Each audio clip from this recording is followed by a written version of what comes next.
Mike, before we get on and let you go, you'd broken the news about Oak Hill getting the PGA Championship back in 2035, and that's, of course, great news. I don't know if they'd been targeting a little bit earlier. It's a 12-year gap, and the gap previously had been about 10 years.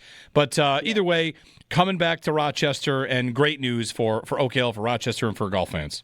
Yeah, and this was no given. I had talked to a lot of people involved over the past few years, really, from the time of the end of the one they just had in 23, and there was big concern whether it works. There's always that thought about the weather. I think it's overblown a little bit. You're taking out a lot of courses if you don't want to play somewhat in the Northeast, and it's not about necessarily the weather of the tournament. It's the weather for them to get the course ready for the tournament. They do a phenomenal job here. So I think they alleviated at least enough of that. And then there's always talk of, market size and things like that for these events. It is highly competitive. It used to be they would announce, they're coming to Rochester, and then the state and everybody would get involved.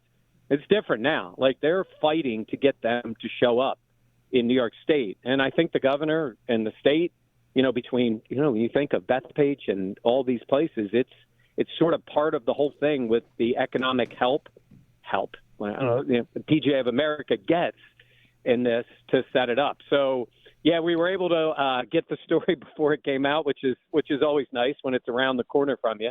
And I think it's great for here. And then, because we have the U.S. Amateur here in 2027, and then the Women's U.S. Open in 37, which is the first ever women's tournament at Oak Hill. So they've got a lot going on during that period of time, but it is a pretty good stretch before we'll see the men's tour come back here to Rochester.